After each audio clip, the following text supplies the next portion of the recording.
give your heart and soul. Run lads, shoot lads, give us all a go. Run lads, shoot lads, you can do it yet. Come on Newport County, oh, bang it in the net.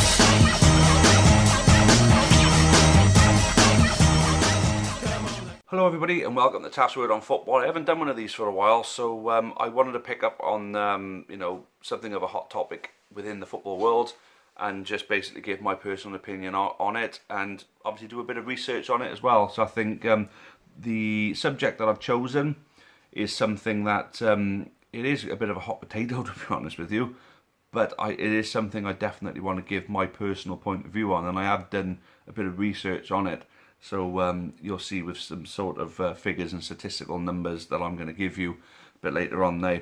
The topic, as you probably have already gathered, is the call for equal pay, with women and men's football aligning with the money that the players are taking home. So first of all, I'm going to say this before anybody gets any sort of inkling of any sort of misogynistic bias with this, but I'm going to say it outright. Women's football is entertaining in its own right. The women who play are very talented. Now, I do watch women's football from time to time, not all the time. To be honest, I don't watch as much men's football as I used to because I just can't stick it without the craze, to be honest. It's only if it's big games or if it's just on, then I just fancy sticking it on, or if it's like something like Liverpool or, of course, Newport County games. When I have watched women's football in the past, they're very talented, they're very good. Some of these women are excellent even. I can't stress that enough, so I'm not taking anything away from their ability to play the game. So, equal pay. First of all, I'm going to make the point that there isn't even equal pay in men's football. It's not a case of this is just a job. This is our position that we're advertising, and this is the set salary for that position. You don't apply for a football player's position. You get recruited, and the turnaround is quite dramatic. And every single individual player goes through their own individual negotiation when they sign for a club, with the help of their agents, of course. And it is a unique contract that they enter into. So pay varies throughout the men's game dramatically, right from the best in the world like your Messis and your Ronaldos, who are all going to be on between £300,000 to £500,000 a week, right the way down to like League Two, my team Newport County. The players there will earn anything from £1,500 to £500 a week. So there was a big fluctuation in pay in the men's game on its own. So the women want equal pay. So whose pay do they want to be equal to exactly? So the thing is, there's not much of an argument being presented there. But I'm not going to try and crap on the women's football and what they want from it. Of course not. That's not what I'm trying to do here. So I want to make a point as well. Women's football is getting popular. It's quite documented that women's football is popular in its own right as it is now. And it's getting more and more popular. It's getting more publicity on TV. There's more women's footballers involved with men's football punditry, and I think that's all positive stuff. Definitely 100% positive stuff. I know a few of the women in football get slated a lot. I disagree with doing that. At the end of the day, they know the game well enough themselves, especially if they played it themselves at a good level. They know how to play football. At their level, with the women, of course, yeah, they won't know how to play to the level that the men do, but they still played and they've been excellent at their profession, so they deserve to pundit on any football that they watch. I mean, at the end of the day, if I'm going to have an opinion on this, then surely they can have an opinion on men's football. So I'm trying to support them as much as I can, but I cannot accept the call for equal pay. I think with the popularity in the women's game is enhanced by the fact that they're coupled onto actual men's football clubs like Chelsea, Tottenham, Arsenal, Liverpool, Man United, Man City. All these women's teams are coupled onto these big football clubs, so that their popularity is enhanced by the fact that they share the same kit and the same club name as the men's teams that are obviously a lot more popular. So what determines what people earn in football? And it all comes down to a budget allowance generated from income, so TV income, stadium attendances, sponsorship, merchandising, everything like that. So you get a budget allowance based on what money you're earning throughout the season. FFP dictates that you can't make, a degree of loss. I think there's a number there. You can't make a particular number of loss. So your budget is based on making sure you don't hit that loss. But clubs who want to be self-sustainable will obviously have a different type of budget. So that budget includes what money you can spend individually on transfers and agents' fees. And then, of course, the contracts that your entire squad are basically on. There's a budget, there's going to be a number, like a weekly number of how much money they can afford to pay their players per week. So that's what those contracts are based on, on those budgets. So those budgets are basically down to the amount of money that these clubs earn. Basically, to put it out right, women's football does not earn anywhere close to what men's football earn. So in men's football, they can afford to pay their players a lot more. So it's not a matter of equal pay, it's a matter of women's football cannot afford to pay the wages that the men do. And people make the point, because they're coupled onto these football clubs, and surely these football clubs can give the same budget to the women as they do the men. But unfortunately, football clubs are businesses now, and you can only assign budgets where they're warranted in business. You cannot over budget in a particular area just to make it fair. It doesn't work like that. Business don't work like that, and football can't work like that. So, to give you an idea of the difference in the popularity of the games and the ability to make more money, average attendances. So the current champions in the Welsh Premier League, Chelsea, and their average attendance from last season was 4,264. So that the actual Chelsea team get 10 times that amount.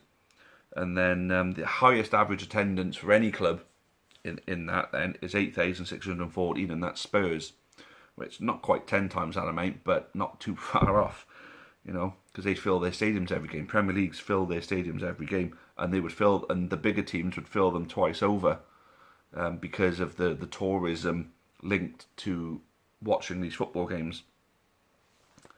The biggest TV audience of the Women's Premier League was 270,000. So 270,000 was for any Welsh Women's Premier League game. 270,000 was the highest, where the Premier League's average is 1.9 million. See what I mean? It's not too far off of, again, 10 times the amount. So the highest audience for any women's game last season was the Women's FA Cup final. Fair play, they brought in 2.2 million viewers. But the FA Cup for the men's brought in 8.2 million viewers, and that's just in the UK. So those numbers there basically tell you that the women's game is nowhere near as popular as the men's game. So their ability to make the football clubs the money that they need to get equal pay is not there. So it doesn't warrant the equal pay. It's like saying, in my job, I say, for example, I deal with a lot of packaging firms. Imagine some packaging firms like Smith & Kappas of the world, DS Smith, are more popular than others. So it's basically saying that, if these more popular packaging firms can afford to pay their staff more money to make that money for them, then the little ones should be doing the same. But the little ones did the same, they'd go out of business. So if Chelsea Football Club, for example, paid their women the same as they pay their men, they wouldn't be able to sustain, and they'd go out of business because the women aren't going to get the return to cover those costs. So it can't work like that. It simply can't. So moving on to what I got here then, abilities. Now, you base it's pretty obvious that in the men's game, the best players earn the most money.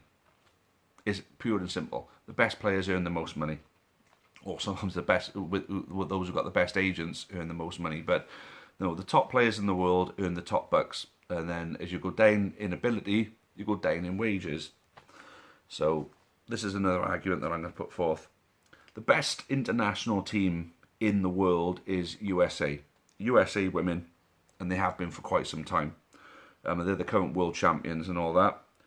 They played against FC Dallas's under-15s boys team and lost 5-2. So we're talking about the best women's team in the world against a club team's under-15s, women v men, and they lost 5-2.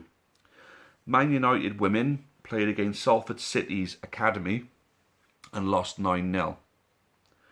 Australia, the women's team for Australia, played against the Newcastle Jets under-16s boys and lost 7-0.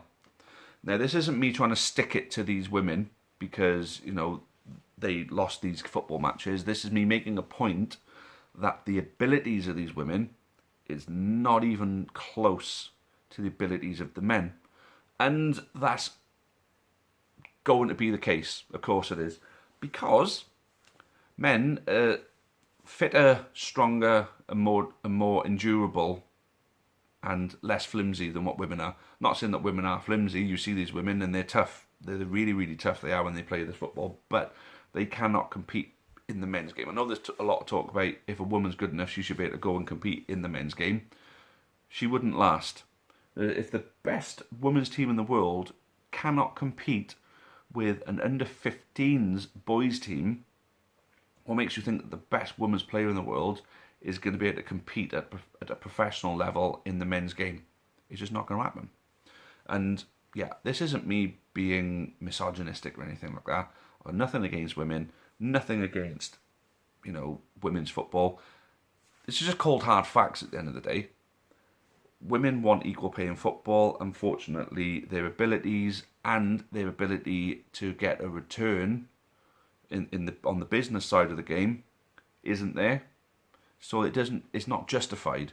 The best players in the world earn the most money.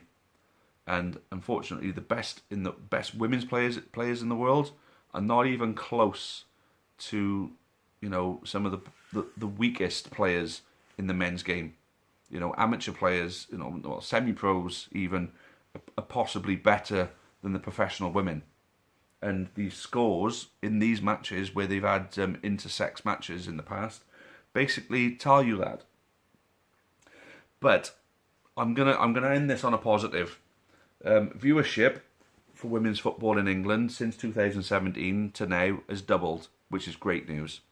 The women's game should deserve to be, you know, highlighted for what it is, in the way that it is. It's getting more airtime on TV, which is awesome, absolutely excellent.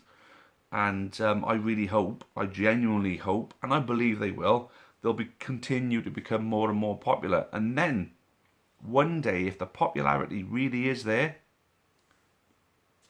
it'll get them closer, at least, to where they want to be with pay. But the call for equal pay is just part of this political, you know, this left-wing political agenda on the women's side about, you know, unequal pay. You know, was it 75 cents of the dollar and all that stuff? You know, it's all a myth, really. But with this, it's just, I think, if I haven't given you enough in this video now to basically say why it shouldn't happen, then God knows what else you can say to these people. But that's my opinion. But I am a fan of women's football. I think they're great. I really hope they continue to grow in the way that they have been. And one day they'll be at a point where they are earning big bucks themselves. But they can't call for equal pay at this particular moment in time. There we go.